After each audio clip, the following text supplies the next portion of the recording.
வணக்கம். வாசிப்பது ஸ்வர்ணா. வீரமங்கை வேலு நாச்சியார் பிறந்தநாள். வீரமங்கை வேலு நாச்சியார் அவர்களின் பிறந்த நாளை தமிழகத்தில் தமிழக வெற்றி கழக தொண்டர்கள் வெகு சிறப்பாக கொண்டாடினர். இந்நிலையில் தமிழக வெற்றி கழகம் ராணிப்பேட்டை கிழக்கு மாவட்டம் சார்பில் காவேரிப்பாக்கம் ஒன்றியத்திற்கு உட்பட்ட வானவரம் பகுதியில் வீரமங்கை வேலு நாச்சியார் அவர்களின் 295வது பிறந்தநாள் விழா வெகு சிறப்பாக நடைபெற்றது.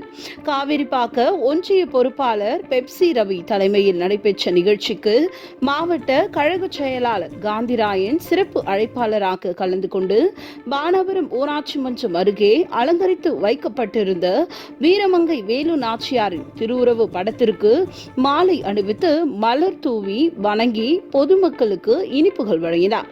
இதில் மாவட்ட மகளிர் அணி தலைவர் சுகன்யா, செயலாளர் தேவி, அரக்கோணம் நகர பொறுப்பாளர் ரமேஷ், அரக்கோணம் கிழக்கு ஒன்றிய பொறுப்பாளர் சசிகுமார், ஷோலிங்கர் நகர பொறுப்பாளர் ஜோதி, ஷோலிங்கர் மேற்கு ஒன்றிய பொறுப்பாளர் ஏழுமலை, நெமிலி ஒன்றிய பொறுப்பாளர் தளபதி, பணப்பாக்கம் நகர பொறுப்பாளர், காவேரிப்பாக்கம் ஒன்றியம் பொறுப்பாளர் விஸ்வா, காவேரிப்பாக்கம் நகர பொறுப்பாளர் வினோத், காவேரிப்பாக்கம் ஒன்றிய நிர்வாகிகள் அரிராஜ், வெங்கட், துளசி, யுவராஜ், லோகநாதன், விசு, லோகநாதன், தட்சணா உள்ளிட்ட மகளிர் அணியில் வானவரம் கிளைக்கழக பொறுப்பாளர்கள், பொதுமக்கள் என பலர் கலந்து கொண்டு வீரமங்கை வேலு நாச்சியாரின் 295வது பிறந்த நாளை வெகு சிறப்பாக கொண்டாடி மகிழ்ந்தனர்.